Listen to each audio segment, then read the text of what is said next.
I'd like to read you, speaking of Canadian Thanksgiving and Canadians and me being thankful for Canadians, Eva H.D. is a friend of mine. She's a wonderful poet and a bartender in Toronto, Ontario. This is her book, Rotten Perfect Mouth, it's called. And if you're watching Eva, if you ever... this is a blue jay feather that I used as a bookmark in your book. There's something cool about that. I don't know what it is, but I'm sure you'll figure it out and write a poem about it and make lots of money. This is called Why Basements Are Safe. I remember Paul Ford really loved this one. We went to hear her read in Toronto, and Paul Ford said, man, he said, she knows men. Why basements are safe. The snow is coming down out front of the hardware store, the fabric outlet, the library, and the old men in the library gently rubbed their glasses and patted their pockets and scratched their frosty heads and talk about the other old men yelling in the street whom they know. Is that Bruce? Yeah, it's him.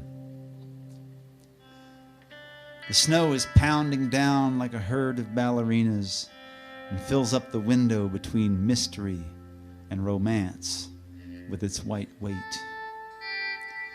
The old men are about as mysterious and romantic as the novels or the snow or the Premier League football scores or the back of my right hand.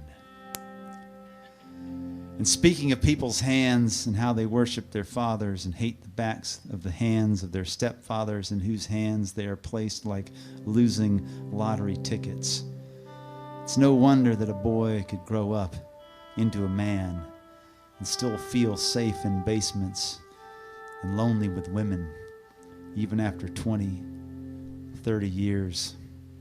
How he could wonder if it was because he caused more trouble than the other kids, or because he was too short or too strong or not quiet enough. And later, as we pop dark wrinkled olives into our mouths like gangsters, and shake our glasses till the whiskey grows legs like a colt or an actress, we have nothing to do but listen and tell a couple of poker players, two old men shooting the shit in the public library on a snowy afternoon, as white as their skin or their scalps or their unbrushed hair. I listen and you tell, and in this way also we are like children, some of whom are happy.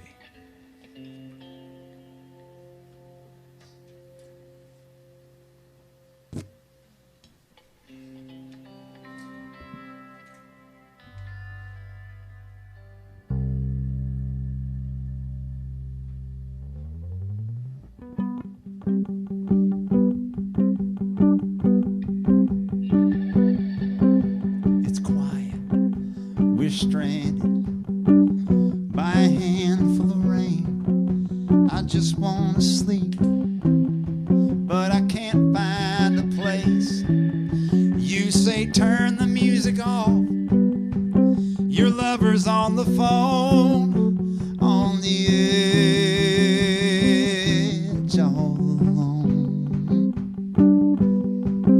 blindfolded, you'll try to touch love's ghost. It whispers, you hear it, and the spirit's so close. The janitor walks by and talks to the trash. His conscience is clear, his world is a mirror. You can't be alone for fear of your reflection all around, on the edge, looking down. So little, so serious, delirious you. He loves you. And lo, he loves loneliness too. What's that? He can't hear you. You're breaking up again. Well, he's down in a tunnel see the end. All the batteries dead, yeah, the needle's in the red. He would have texted instead, but there's no place to park on the edge in the dark.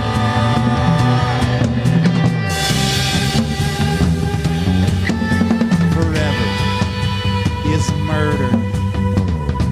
I heard you say so. God as her witness, Eve wants to know, what's the statute of limitations for original sin?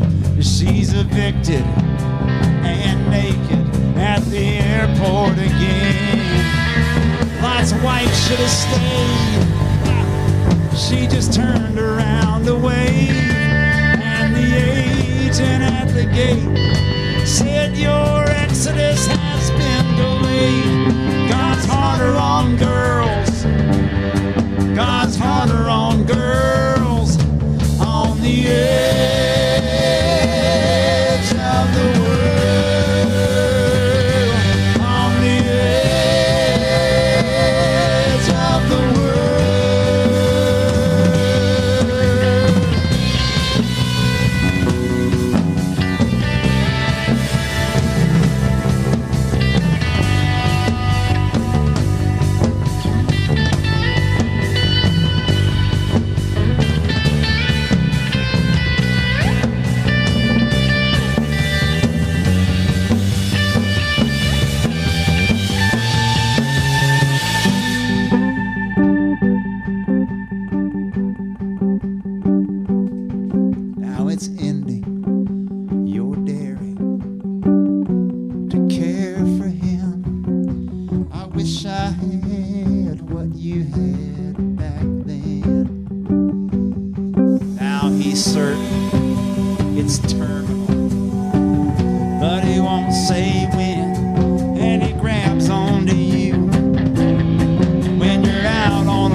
You both fall, he'll cry. Can't you see what I